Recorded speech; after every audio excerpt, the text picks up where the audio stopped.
Mesdames et messieurs, bonjour, bienvenue aux amis du Club du Mercredi sur notre chaîne YouTube pour un nouvel entretien autour du coronavirus. Comme vous le savez, nous avons initié une série d'entretiens avec des spécialistes de diverses questions et l'enjeu est d'aborder la crise sanitaire actuelle à travers leur spécialité. Vous pourrez retrouver aisément sur notre chaîne deux entretiens déjà réalisés avec Nicolas Klein la semaine dernière à propos de la situation en Espagne et puis avec Adrien Bozzi vendredi dans le cadre d'un entretien d'actualité plus général, avec un traitement sur des questions juridiques, notamment liées au droit du travail.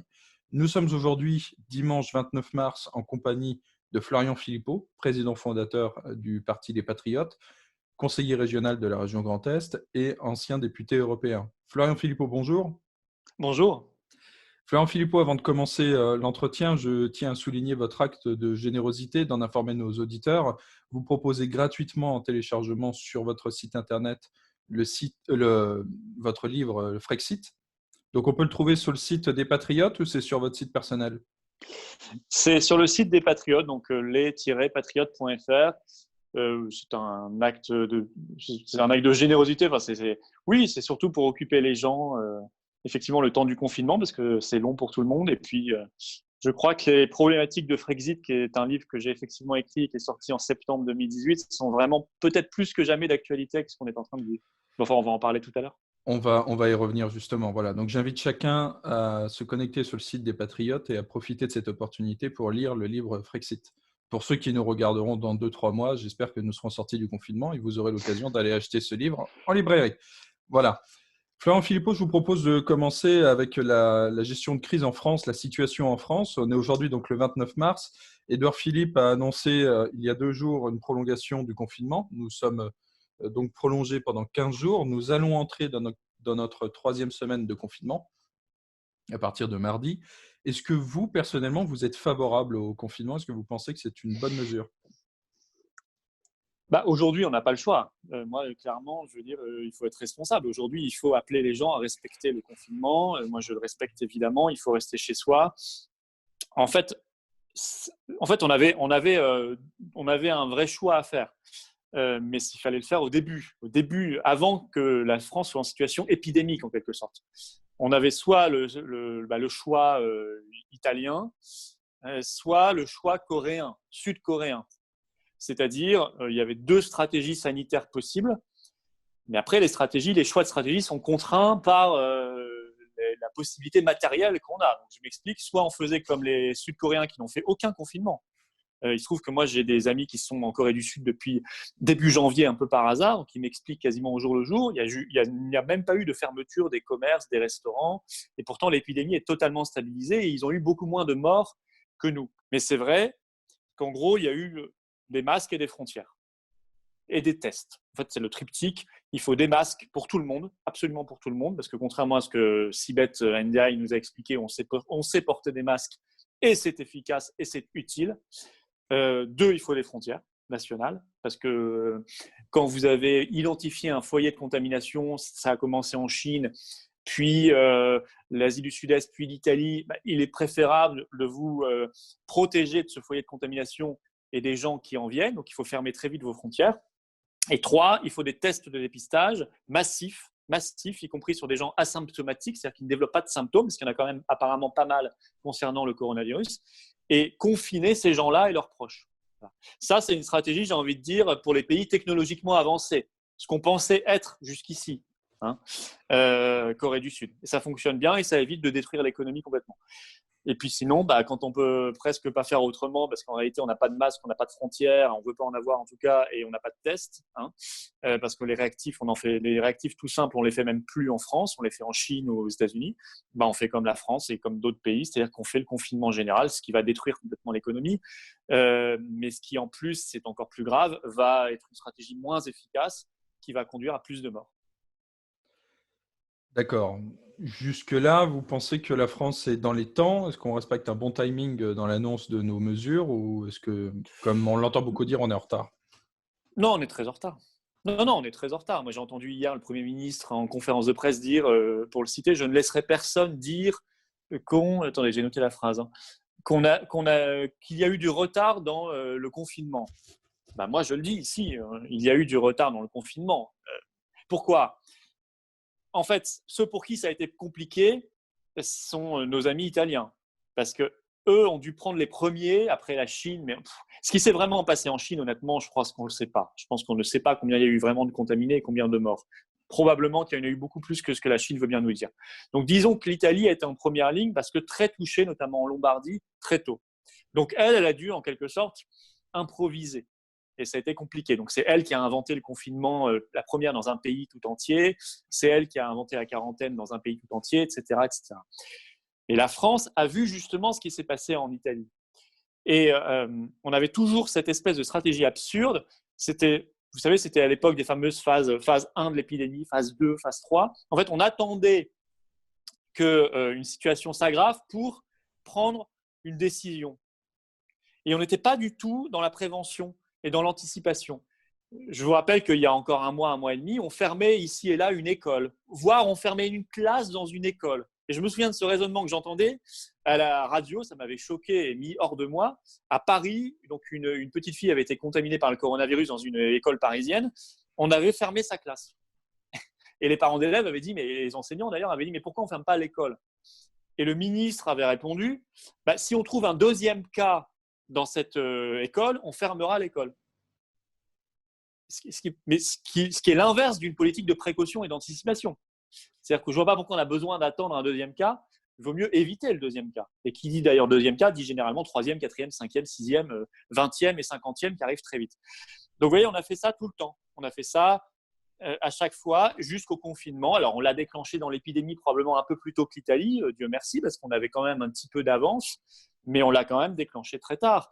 Et puis on a fait de grosses bêtises, ce maintien du premier tour des municipales, les mensonges sur les masques. Moi, je suis bien placé pour vous le dire parce que je suis invité aux réunions de chefs de parti à Matignon depuis le début de la crise.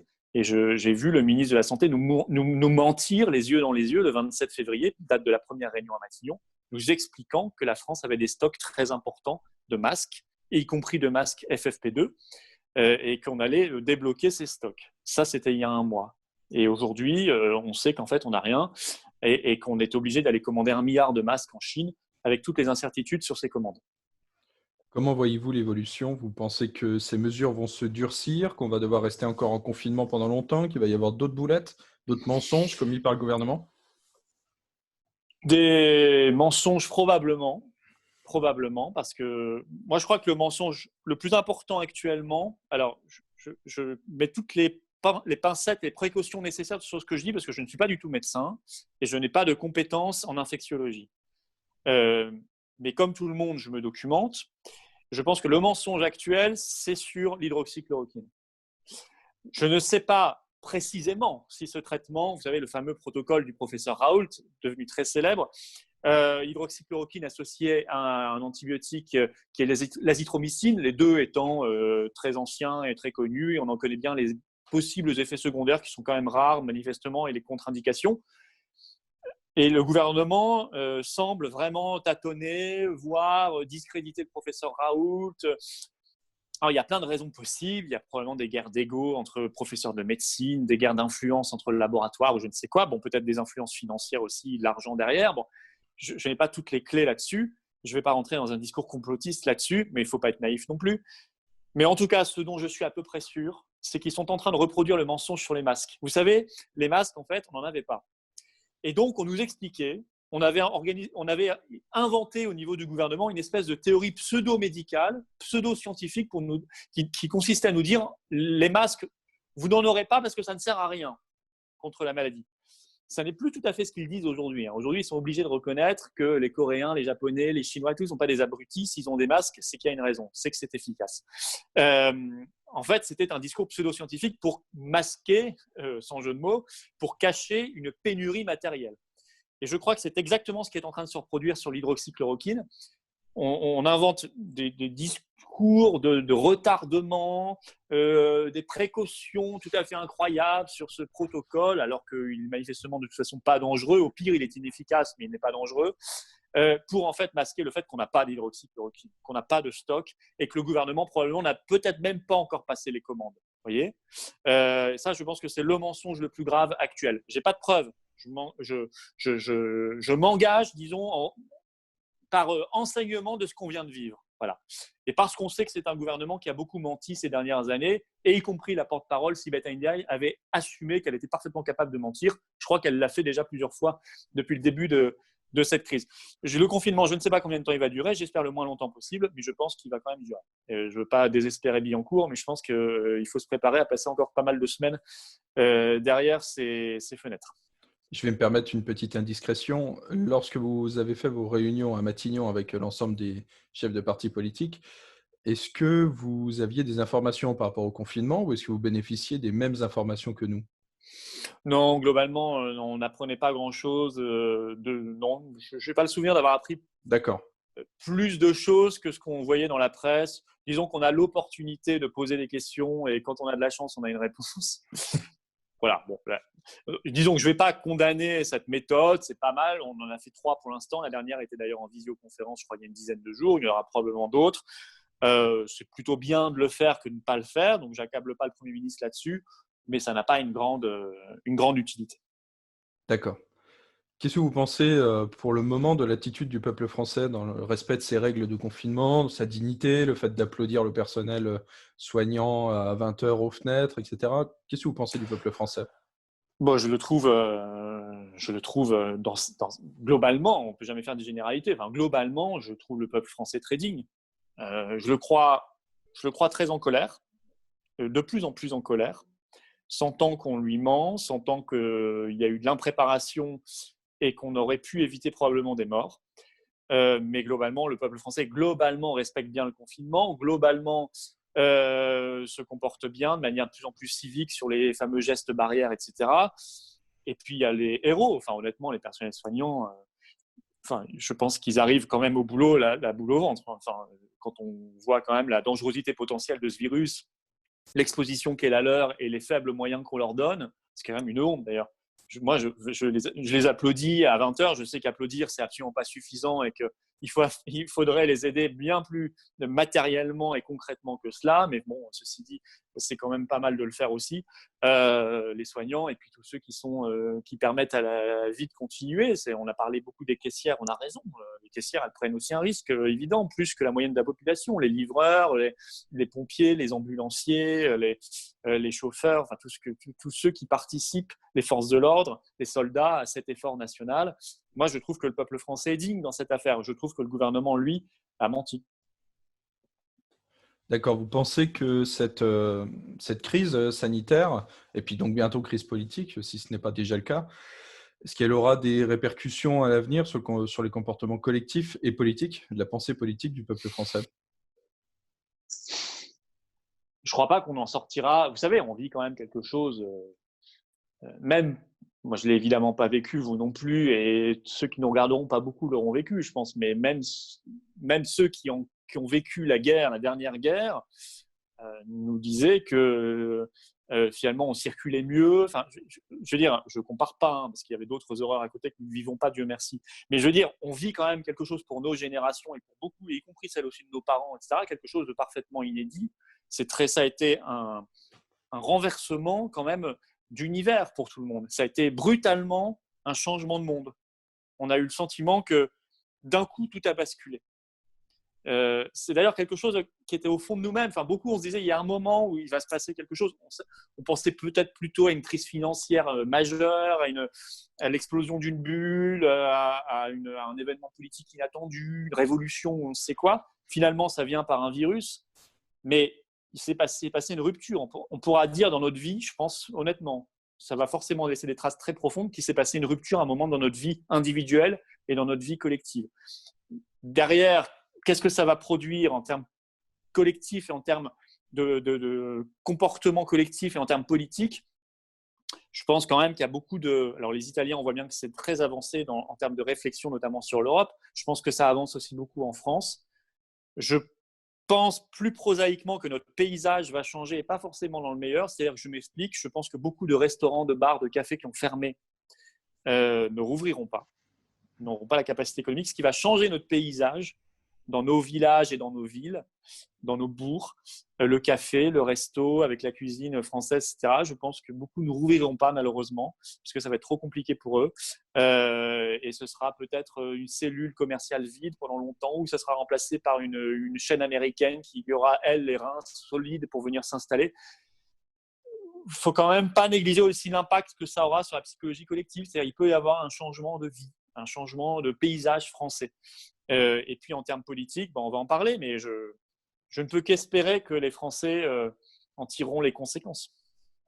Il est vrai que beaucoup ont pensé par le passé, sur ces 5 dernières années, que ce changement, cette rupture majeure viendrait des attentats de 2015, au 72, après Aussi, les oui. attentats, ce qui est un changement, et finalement, ce n'est pas arrivé. On s'est habitué à vivre avec ce climat-là. On pensait que ce serait les Gilets jaunes, et finalement, le mouvement, même s'il existait encore il y a quelques semaines, je ne sais pas ce qu'il en sera au sortir de cette crise, s'il sera relancé ou s'il sera définitivement mort, le mouvement s'essoufflait sérieusement et les conséquences politiques n'étaient plus visibles. Est-ce Je peux dire un que… mot sur les Gilets jaunes, Allez-y tout de suite, très coupez-moi. rapide. Je fais remarquer quand même que le Premier ministre, le Président de la République, les ministres, quand ils font applaudir à chaque début de discours, et ils ont raison de le faire, ils remercient systématiquement les caissières, les pompiers, les médecins, les aides-soignants, les infirmières, les brancardiers, les livreurs, etc. C'est le peuple des Gilets jaunes. Hein. Je veux dire, il fait applaudir à raison le peuple de la classe moyenne et populaire française qui travaille dans le tertiaire ou dans le secondaire, ou dans les grands services publics qui font marcher l'État. C'est ça le peuple des Gilets jaunes, d'origine, je veux dire, celui qu'on a vu au départ du mouvement, sur les ronds-points ou dans les grandes manifestations. Celui à qui, en fait, on envoyait du gaz lacrymogène et des LBD, c'est celui qu'on fait applaudir aujourd'hui. Je veux quand même aussi montrer ça à nos téléspectateurs, à nos auditeurs, parce que le gouvernement n'est pas une contradiction près. Y compris les soignants qui manifestaient il y a un mois, il y a des vidéos qui circulent là-dessus et qu'on accueillait à coups de matraques et de lacrymogènes, aujourd'hui, on les remercie bien chaleureusement. Ça aussi, il va falloir en tirer les conséquences quand même. Hein. Justement, ces Français qui ne sont rien, pour reprendre la formulation d'Emmanuel Macron, qui aujourd'hui C'est sont ça. tout.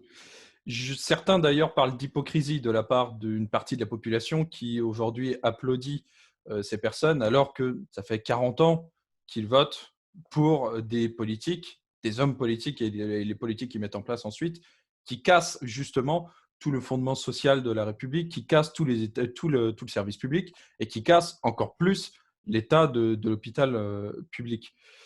Est-ce que vous pensez qu'il y a justement une petite forme d'hypocrisie, qu'il faudra en reparler après, ou est-ce que bon, là, c'est pas le moment, on fait l'union et face à un événement majeur, finalement, la psychologie et le rapport de chacun au réel peut changer?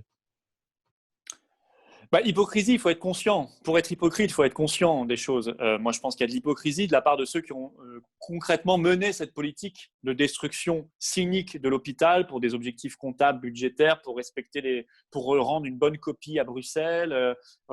C'était ça les raisons. Donc ça, et ça a commencé largement en France à partir de 1983, le tournant de la rigueur, ça s'est aggravé, et puis les critères de Maastricht sont arrivés là-dessus dans les années 90. Bon, là, la part des dirigeants qui aujourd'hui versent des larmes de crocodile sur les infirmières, là, il y a du cynisme et de l'hypocrisie, comme vous dites. La part des Français, oui, bien sûr, il y a plein de Français qui applaudissent aujourd'hui, pourtant ils ont voté Macron en 2017. Ou même ils ont voté Fillon qui voulait, je rappelle, quand même supprimer 500 000 fonctionnaires, baisser les dépenses de l'État de 100 milliards d'euros, enfin des choses complètement délirantes.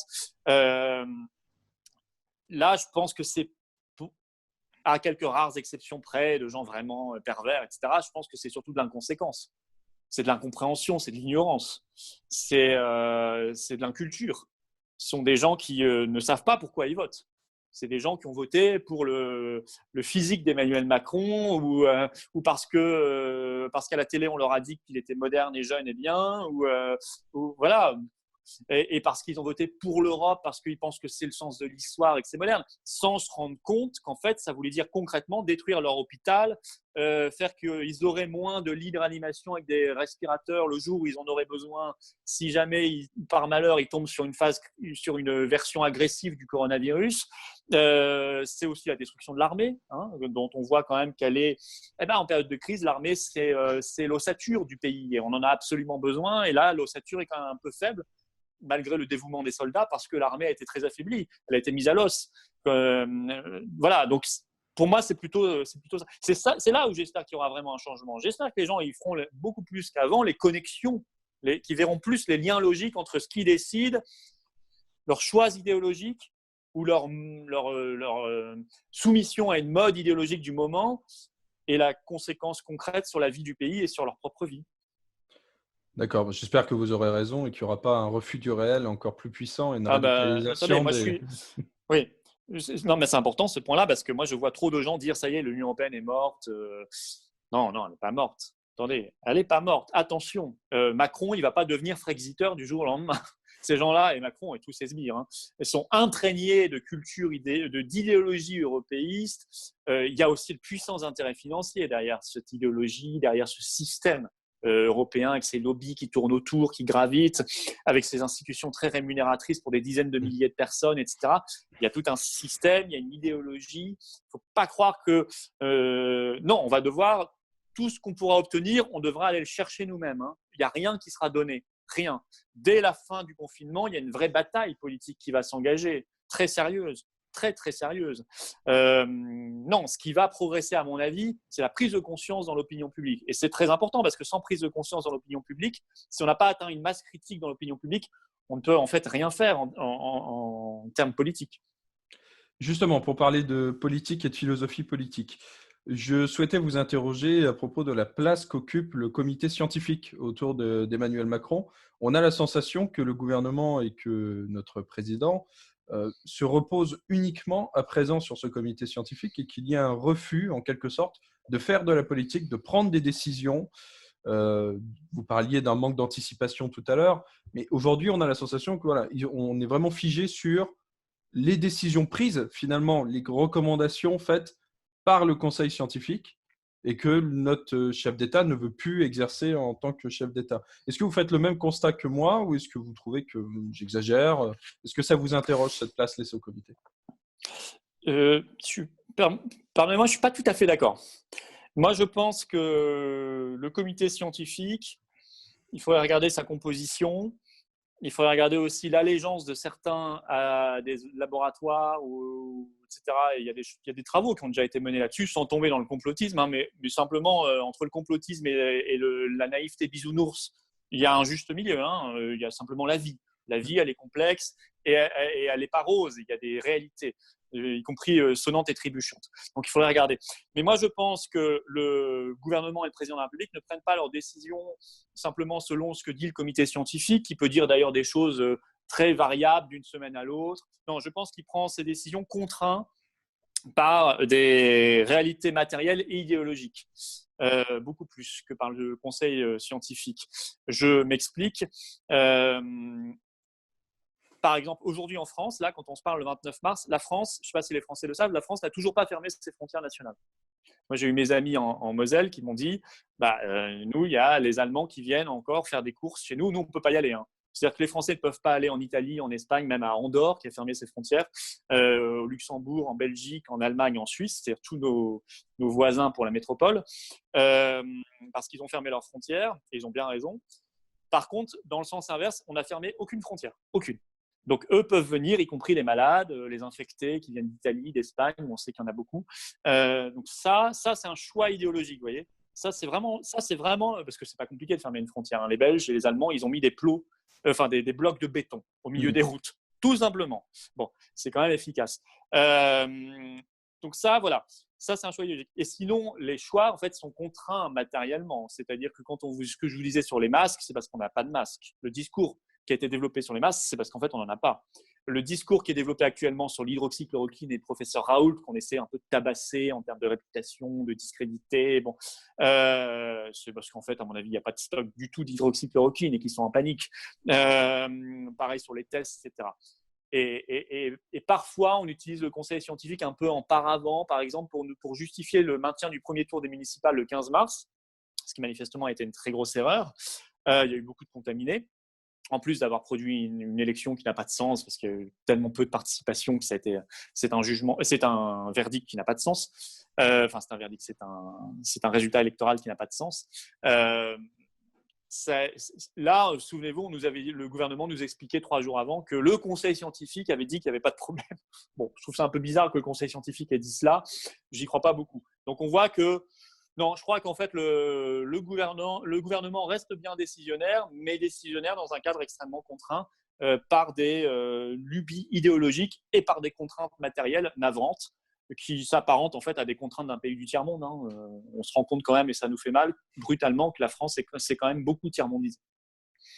Justement, en parlant de contraintes, on va évoquer un cadre qui nous contraint depuis bien des années maintenant. Parlons un petit peu de l'Union européenne et de la réaction, ou plutôt de l'absence de réaction de nos 10 partenaires européens face à cette crise sanitaire. On a pu observer le comportement de l'Allemagne vis-à-vis de l'Italie, le comportement de la Pologne vis-à-vis de l'Italie, le comportement de la République tchèque vis-à-vis de l'Italie et le comportement de tous ces partenaires, aussi vis-à-vis de nous, parce qu'on n'a pas bénéficié d'une aide plus importante que ça de leur part. Qu'est-ce que vous pensez de ça? Vous vous y attendiez, vous? Bien sûr. Vous savez, il faut être très naïf pour croire qu'il y a autre chose que la nation comme espace de solidarité naturelle. Vous savez, la nation, c'est une grande famille. C'est une famille de familles, en quelque sorte. Quand vous allez mal, vous avez votre famille qui est là. Et puis quand ça va mal dans un pays, il y a la nation qui fait front. Voilà. C'est comme cela. C'est la réalité. Sinon, il n'y aurait pas de nation. Il n'y aurait pas de peuple. Et quand l'Allemagne est touchée, l'Allemagne se recentre sur l'Allemagne. Voilà. Alors, il y a des aides massives en revanche pour l'Italie, venant de Chine, venant de Russie notamment, et venant de Cuba. Merci à eux, et je crois que les Italiens les remercient, mais il ne faut pas être naïf non plus. Et moi, ce n'est pas du tout une critique, mais la Russie, la Chine et Cuba font de la politique. Bien sûr. Bien sûr, ils font pas ça par générosité humaine avec l'Italie. Je pense que personne n'est naïf là-dessus. Ils font de la politique. Bon, voilà, ils ont les moyens de le faire. Ils mettent en gros leur drapeau national sur les aides, sur les cargos, etc. Ils ont parfaitement raison. Il ne manquerait plus que ça. Voilà, donc moi, je ne leur reproche pas du tout. Au moins, ils sont là. Mais ce n'est pas non plus une solidarité, une philanthropie particulière. Voilà. Et donc, si vous voulez, on voit bien en particulier une Allemagne qui est quand même dont on voit la réalité. L'Allemagne aujourd'hui est devenue richissime par rapport à ses voisins. Pourquoi? Ça, c'est le résultat de 20 ans d'euros, je crois qu'on en parlera tout à l'heure. En 20 ans d'euros, qui est un gros Deutschmark, l'Allemagne s'est considérablement enrichie sur le dos de ses voisins, en particulier de la France et de l'Italie, ce qui fait qu'aujourd'hui, l'Allemagne a beaucoup plus de lits de réanimation que nous, beaucoup plus de respirateurs, des hôpitaux mieux dotés, etc. Et donc peut s'en sortir, peut faire aussi beaucoup plus de tests, elle peut produire des tests elle-même, elle en fait beaucoup plus, donc elle a une stratégie sanitaire plus efficace, et donc elle aura probablement moins de morts à la fin, mais l'Allemagne joue pour l'Allemagne, et on ne peut pas lui reprocher. Donc, oui, il était naïf de croire que l'Union européenne était une nation. L'Union européenne n'est pas du tout une nation. Et au contraire, il y avait d'ailleurs de moins en moins de solidarité dans l'Union européenne, parce que plus on allait vers des règles contraignantes pour les États, les nations, plus on dégoûtait les gens de l'Union européenne et plus on forçait chaque pays en fait à trouver une stratégie pour sortir de ce carcan. Et donc on créait de moins en moins d'espace de solidarité. Donc voilà, mais il n'y a que les naïfs qui sont surpris. Emmanuel Macron semble être un petit peu le dindon de la farce actuellement, à parler encore de repli nationaliste, à mettre en garde contre la fermeture des frontières, vous l'avez évoqué, à exhorter l'Union européenne à entrer en œuvre pour aider les autres, etc. On a l'impression qu'il est très, très naïf, ou alors effectivement tenu par une idéologie dont il ne peut pas se départir. Oui, je crois qu'il ne peut pas sortir de ça. Je pense que Macron, vous savez, il est imbibé, il a été biberonné au néolibéralisme des années 80-90, donc forcément adorateur de l'Union européenne, de l'euro. Je pense qu'il est parfaitement incapable de sortir de ça. Il sera le dernier à professer son catéchisme européiste dans le désert de Gobi, quand tout le monde aura changé de logiciel, mais lui, il continuera. Voilà. Ça me paraît à peu près évident. Je ne crois pas un seul instant qu'il soit capable de penser autrement. Je voudrais juste une précision, parce qu'on va peut-être me répondre dans les commentaires. Non, c'est pas vrai. L'Allemagne est solidaire, on a déplacé des malades français d'Alsace en hélicoptère vers des hôpitaux de Sarre. Oui, c'est vrai. Et merci aux médecins allemands qui les traitent là-bas. C'est très bien. Je suis très heureux d'ailleurs pour ces malades. J'espère qu'ils vont s'en sortir.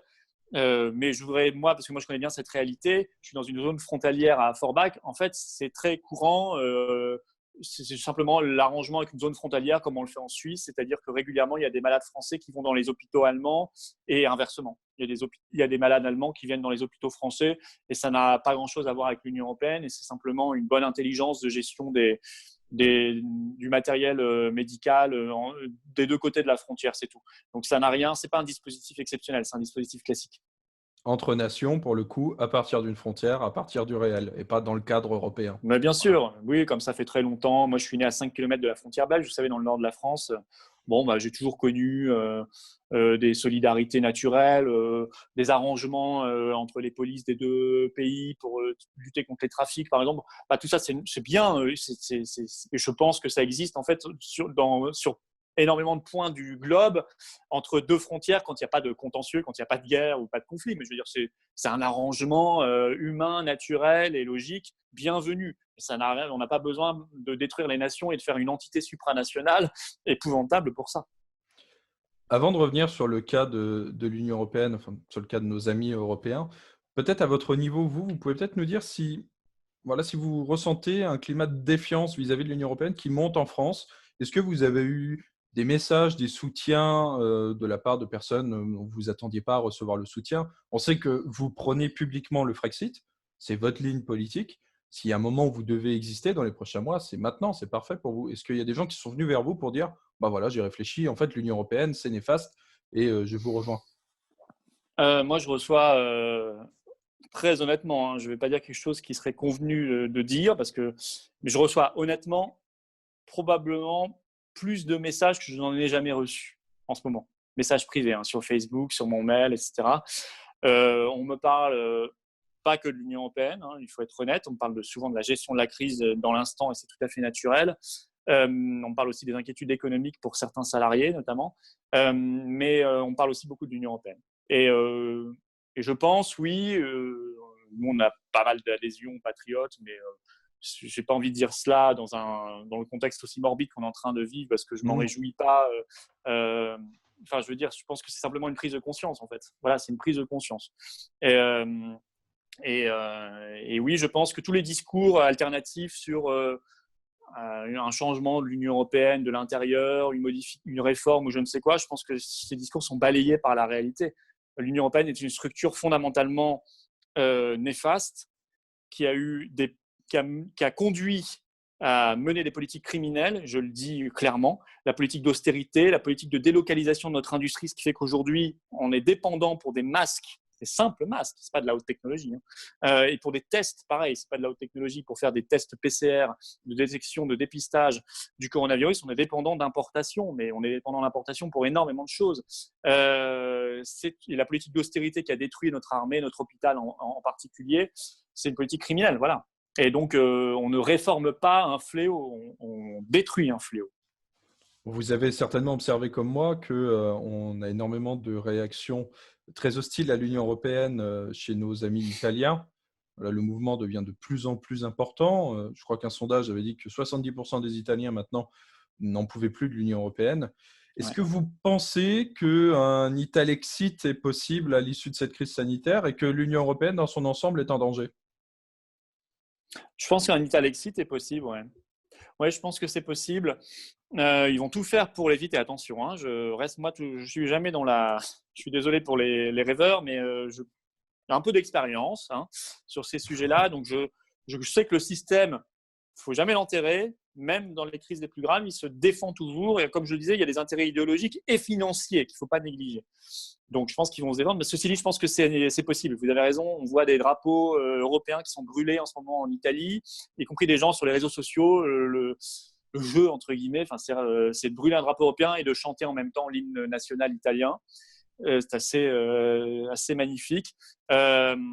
Et puis de masquer sur les plaques d'immatriculation avec un feutre, de masquer les étoiles du drapeau européen, les entreprises italiennes qui retirent le drapeau européen à l'accueil de l'entreprise. Bon, il y a plein de choses comme ça en ce moment. On a eu des propos surprenants, y compris de responsables politiques plutôt européistes comme Conte et d'autres qui ont eu des propos violents contre l'Union européenne, et comme s'ils avaient brutalement pris conscience de la situation. Il est dommage qu'il faille une crise et tant de morts pour s'en rendre compte, hein, parce que c'était quand même identifiable avant.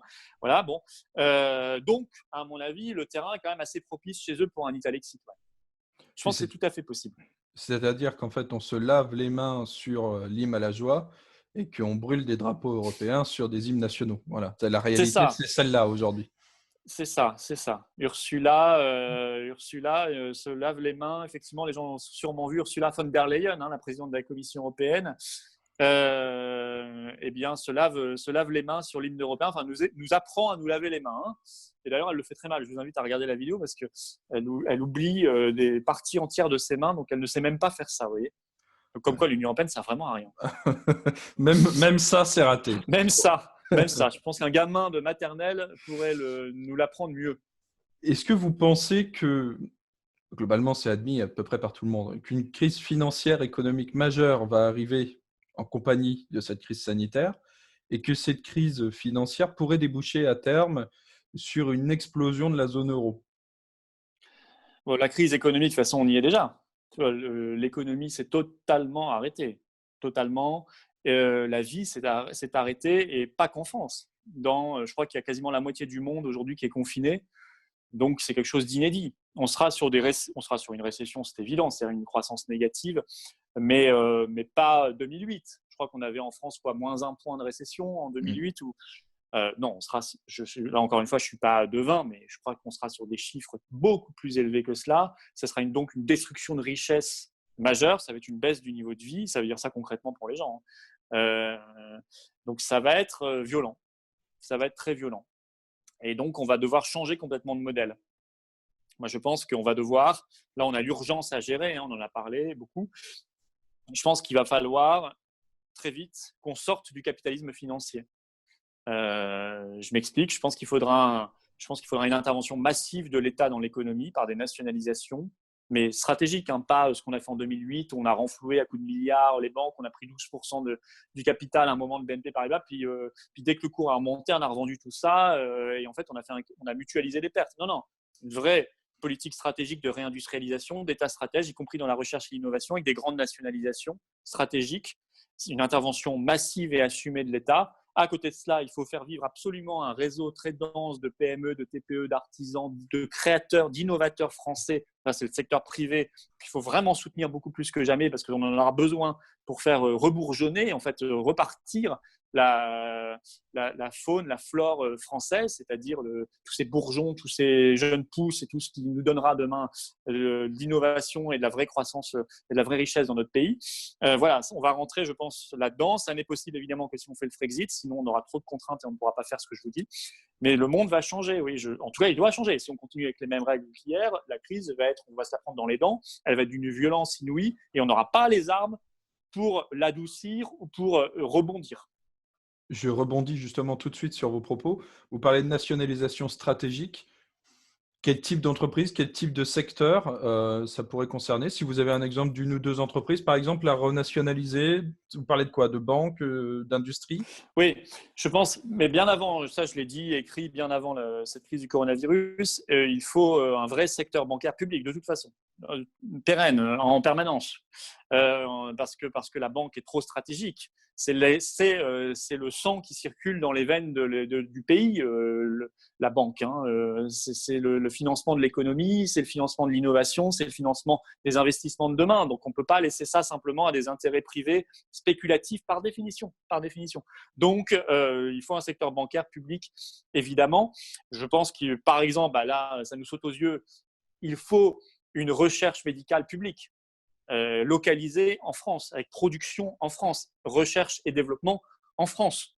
Il faut, là, il y aura aussi des nationalisations qui, à mon avis, vont s'imposer très vite dans le domaine industriel. On pense à Air France. Imaginez la folie s'ils avaient privatisé juste avant la crise du coronavirus ADP, comme ils voulaient le faire.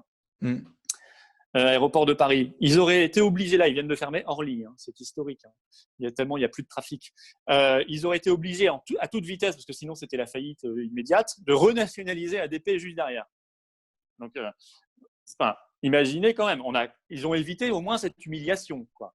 avec Sibeth qui aurait dû arriver avec son pyjama et son grand sourire devant les caméras, nous expliquer que tout ça est parfaitement normal et que c'était anticipé et voulu par le gouvernement. Bon, au moins, ils se sont évités cette humiliation-là. Mais enfin, je veux dire, ils étaient prêts à le faire quand même. Donc, à privatiser ADP, Aéroport de Paris. Donc, voilà, il y aura une partie du secteur industriel, une grande partie du secteur bancaire, et puis même des secteurs d'avenir dont on voit qu'il faut absolument les posséder. Vous savez, beaucoup de privatisations, à partir des années 80, ça a commencé en 86, il y a eu plusieurs vagues, et une vague Jospin aussi très importante en 97, suivait le parcours des entreprises qui ont été privatisées. Très souvent, je ne dis pas systématiquement, mais très souvent, ça s'est fini par un rachat par l'étranger, au mieux dans le même secteur d'activité, plus souvent par un fonds de pension qui n'a rien à voir, qui veut juste faire de l'argent, puis ça a été dépecé et ça a été perdu par la France. Voilà. Et ça a été délocalisé au passage, etc., destruction d'emplois. C'est quand même le parcours le plus fréquent dans les privatisations. Je voudrais quand même le rappeler à ceux qui nous expliquent doctement que l'État ne sait pas gérer et que le privé gère magnifiquement. Attention, je ne suis pas un léniniste non plus, je ne suis pas un stalinien. Je vous ai dit, il faut un vaste secteur privé que lui, on devrait encourager beaucoup plus. Et là, je vais peut-être vous paraître libéral, mais quand on discute vraiment avec des créateurs d'entreprises et des artisans, des TPE, des PME, y compris très innovantes, ils vous parlent toujours de la même chose. La question des charges sur les salaires, la question la question de l'incapacité qu'on a à leur faire bénéficier des marchés publics, la question de certaines taxes absurdes, la question de l'incapacité à franchir ce palier des 3 ans pour ensuite survivre. On a quand même du boulot, on peut quand même les aider, quoi. Je veux dire, on peut quand même les aider massivement parce qu'on en a besoin. Justement, je vous prends en vol, ce n'était pas prévu. À propos des aides de l'État, est-ce que vous avez un mot à dire sur toutes les aides qui ont été consenties par Macron et Édouard Philippe sur l'ensemble de la population? On voit que tout le monde est aidé à son petit niveau. Est-ce que vous pensez que ça va tenir? Est-ce que vous pensez qu'il va falloir qu'à travers des impôts, à travers une augmentation des charges, il va falloir qu'on rembourse tout ça? Qu'est-ce que vous en pensez globalement? C'est encore un peu tôt pour le dire. Probablement que le premier plan, je crois, de 45 milliards d'euros, parce que quand on entend 750 milliards d'euros Banque Centrale Européenne, ça, ce n'est pas de l'argent pour l'économie réelle. Ça, c'est autre chose. Ça, c'est les quantitative easing, c'est ce qu'on fait, là, on le fait beaucoup plus massivement, là, toutes les vannes sont ouvertes, mais c'est ce qu'on fait depuis maintenant de la crise de 2008. Ça, c'est pour soutenir les cours de bourse, les banques, etc. Je parle de l'économie réelle, là, on parle de 45 milliards d'euros budgétés. Bon, oui, il y a des choses bien là-dedans, des choses d'urgence qu'il fallait faire sur le chômage partiel, etc. On regardera dans le détail exactement ce qui c'est suffisant ou pas. Je pense qu'il faudra remettre davantage. Après, comment tout ça va être remboursé? Ça va faire exploser les déficits et la dette. Bon, tant pis, c'est pas grave, c'est comme ça. Et si vous voulez, il y a deux choses. On peut rembourser si on crée des richesses. C'est pour ça que je vous disais, on va devoir changer de système. On va devoir changer de système économique, je vous en ai parlé, parce qu'il faut absolument que la France se réindustrialise. Le drame de la France, c'est qu'elle s'est massivement désindustrialisée en 30 ans. Donc, si elle ne se réindustrialise pas, on va plonger vers une économie du tiers-monde, vraiment. Là, je veux dire, sans caricature, on va vraiment devenir un pays de plus en plus pauvre, avec une baisse massive du niveau de vie. Et puis, en parallèle, si on ne peut pas rembourser certaines parties de la dette, on ne les rembourse pas, et puis c'est tout. Enfin, je veux dire, au bout d'un moment, vous savez, ce ne sera pas la première fois dans notre histoire, et pas la deuxième non plus.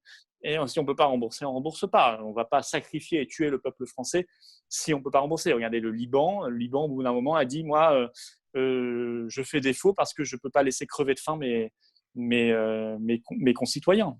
Il y a des choix, au bout d'un moment, évidents à faire.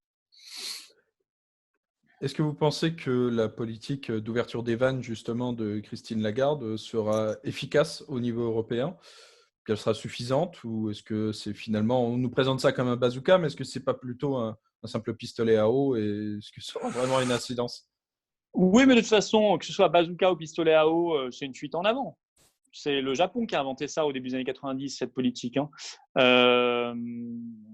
Donc, de toute façon, on sait qu'on injecte de l'argent dans un système financier qu'on tient à bout de souffle, des banques à bout de bras. Ça n'a jamais fonctionné, ça n'a jamais fait redémarrer l'économie réelle, ça n'a jamais créé de vraies richesses, cette politique. Là, on le fait davantage, encore plus, toutes les vannes sont vertes parce que, ou ou peut-être pas toutes, vous dites c'est un pistolet à eau, mais enfin, en tout cas, on ne le fait plus massivement parce qu'on n'a pas d'autre choix, parce qu'on ne sait plus faire autrement en réalité. Donc, moi, je pense que ce sera inefficace. Ce sera inefficace. C'est là pour rassurer les investisseurs, c'est pour que certains cours de bourse ne s'effondrent pas totalement, mais ça n'est pas une vraie politique de relance et de réindustrialisation. De toute façon, vous savez ce que j'en pense. Moi, je pense que l'échelon européen BCE pour la politique monétaire n'est pas le bon. Je pense qu'on ne peut pas gérer une politique monétaire pour des pays qui ont des intérêts si différents, des structures industrielles et même des structures démographiques si contrastées, si différentes. Et qu'il va falloir que la France retrouve sa politique monétaire nationale et une nouvelle monnaie nationale, plus urgemment encore. Parce que, je vous disais, pour pouvoir rebondir, il faut qu'on soit armé. Et une des grandes armes qu'on doit avoir, c'est la monnaie et la politique monétaire. C'est une des très grandes armes que possède un État s'il veut rebondir, et vous verrez que tous les pays du monde, tous les pays qui comptent, on va dire, dans le monde économiquement, utiliseront massivement cette arme-là de diverses manières. Si la France ne peut pas le faire parce qu'en fait, elle est soumise à un gros Deutschmark qui s'appelle l'euro, on mènera une politique pour l'Allemagne, mais on ne mènera pas une politique pour la France. Voilà. Alors, peut-être que ce sont les Italiens qui vont faire qu'on va s'en défaire parce que les Italiens, eux, auront encore plus besoin que nous de tout cela et donc quitteront les premiers cette affaire et cette affaire disparaîtra. Je le souhaite en tout cas. Une dernière question à ce sujet. Qu'est-ce que vous pensez de la possibilité évoquée par Édouard Philippe de faire appel au mécanisme européen de solidarité, au MES? Oui, c'est-à-dire qu'on y a mis beaucoup d'argent dans ce MES. Hein. Je ne sais plus On à contribue quelle à hauteur hauteur. de 20%, je crois. Hein. Oui, c'est ça, 20% des fonds et ça proviennent de la représente combien? France. Ça J'ai représente plus le combien? montant exact en tête. Ça, C'est quelques dizaines de milliards d'euros. Oui, au moins, oui. Oui, oui, bah bien sûr qu'il faut récupérer Je parle rien que pour nous, hein, rien que pour la France. Bien sûr, enfin, il faut reprendre nos billes partout où on doit les prendre, mais pas sous l'angle fédéral. Moi, je ne suis pas comme Édouard Philippe en disant il faut activer le MES. Moi, je dis il faut récupérer l'argent qu'on a mis là-dedans. Point barre. Comme il faut récupérer l'argent qu'on met dans le budget européen. C'est-à-dire, vous savez, le différentiel chaque année, c'est 10 milliards par an pour la France, entre ce qu'on donne et ce qu'on reçoit de l'Union européenne. On va avoir besoin de liquidités, c'est le moins qu'on puisse dire, simplement pour faire vivre décemment, à peu près décemment et dignement notre peuple. Donc, il faut récupérer l'argent partout où il est. C'est vrai qu'il y a des niches en Europe, mais je ne raisonne pas comme Édouard Philippe. Lui, il veut activer un mécanisme fédéral européen. Moi, je ne veux pas faire ça. Moi, je veux récupérer l'argent de la France.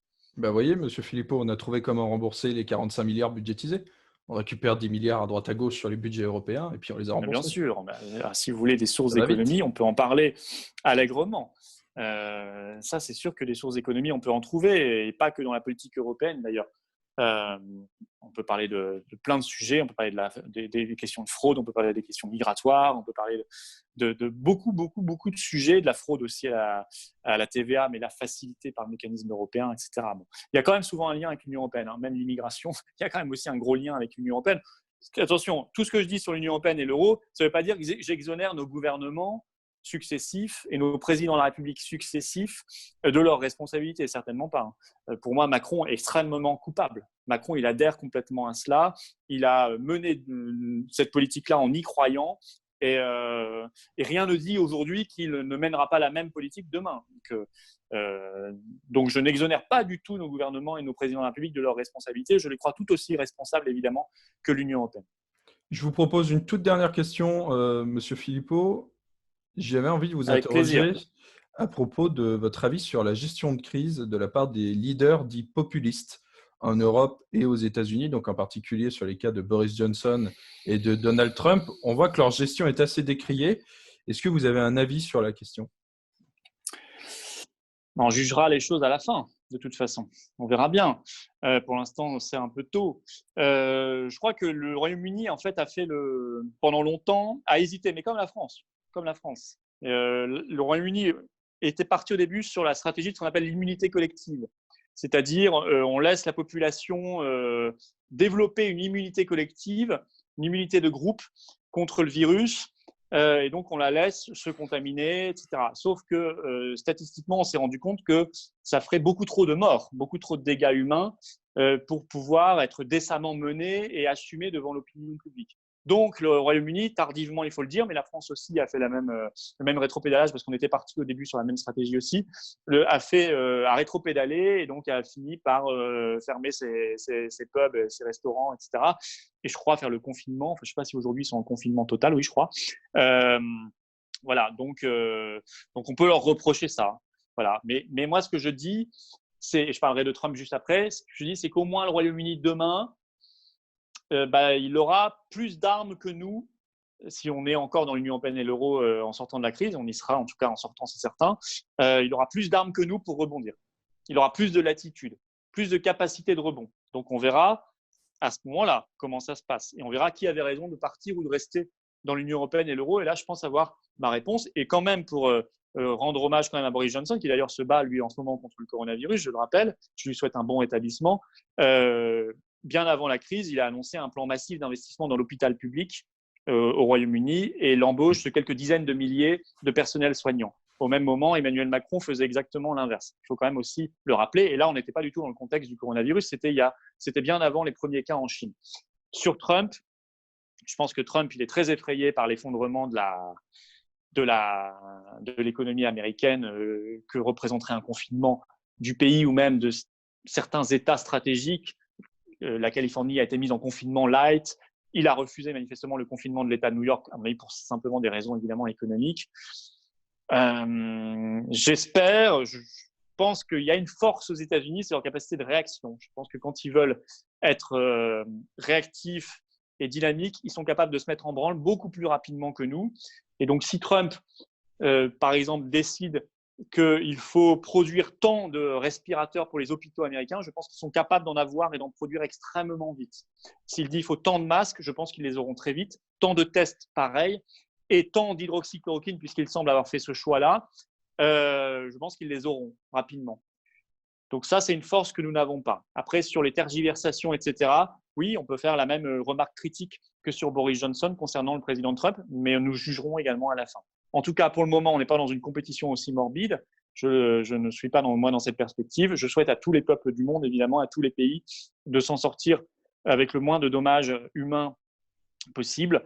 Et on doit, pour l'instant, penser avant tout aux personnes qui sont en train de se battre contre cette petite saloperie qu'est le coronavirus, qui peut être décidément sacrément agressif dans certains cas.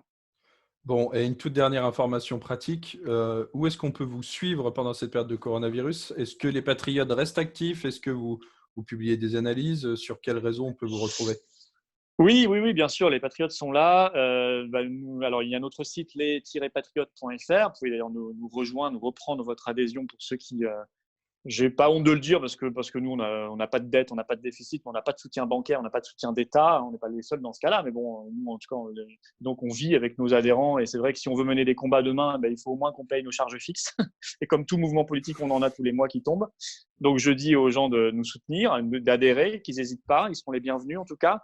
Et puis, ils peuvent me suivre sur ma page Facebook, qui est quand même très dynamique en ce moment, sur ma page Twitter. Je suis également sur Instagram, sur Snapchat, mais là, je mets de temps en temps des petites vidéos, mais pas grand-chose.